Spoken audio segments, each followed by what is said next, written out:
رسول اکرم صلی اللہ تعالیٰ علیہ وآلہ وسلم نے ارشاد فرمایا، مجھے اپنی امت پر سب سے زیادہ خوف خواہشات کی اتباع اور لمبی امید کا ہے۔ ہمارے بزرگوں کے نفس کی مخالفت کے ایک سے ایک ارشادات اور ایک سے ایک واقعات کتابوں میں لکھے ہوئے ہیں۔ مشائخ سے اسلام کے بارے میں جب پوچھا گیا تو انہوں نے فرمایا، مخالفت کی تلواروں کے ساتھ نفس کو ذبح کرنا اسلام ہے۔ ذوالنون مصری رضی اللہ تعالیٰ عنہ فرماتے، عبادت کی چابی غور و فکر کرنا ہے۔ حضرت سلمی علیہ رحمت اللہ القوی کے دادا فرماتے تھے، بندے کی آفت اپنے نفس کے کاموں پر راضی ہونا ہے۔ ہم پر نفس سے امارہ سوار ہے، یا تو بندہ کوشش کر کے نفس پر سوار ہو جائے۔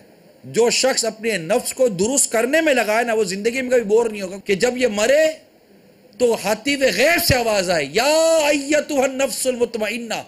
نفس چاہتی کیا ہے، نفس کرواتی کیا ہے، نفس کی تبدیلی کیا ہے، نفس امارہ کیا ہے، نفس لوامہ کیا ہے، نفس مطمئنہ کیا ہے۔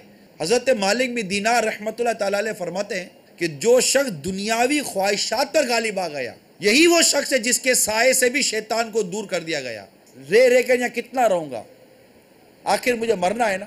اور نزا کے وقت نہ صرف ایمان سلامت ہو، بلکہ کاش کہ میری زبان سے یہ جملہ بھی نکل جائے، یا رسول اللہ آپ نے کرم فرما دیا۔ ایک کاش جب قبر ہماری کھلے تب بھی خوشبو آئے، ایک کاش کہ ہماری زبان سے مرنے کے بعد ہمارا لاشا یہ صدائے دے رہا ہو کہ مجھے جلدی لے جاؤ، نہ کہ وہ فجار اور فساق کی طرح یہ لاشا بولے کہ مجھے کہاں لے کے جا رہے ہو۔ صلو علی الحبیب صلی اللہ تعالی علی محمد۔ مجھے اپنی اور ساری دنیا کے لوگوں کی اصلاح کی کوشش کرنی ہے انشاءاللہ۔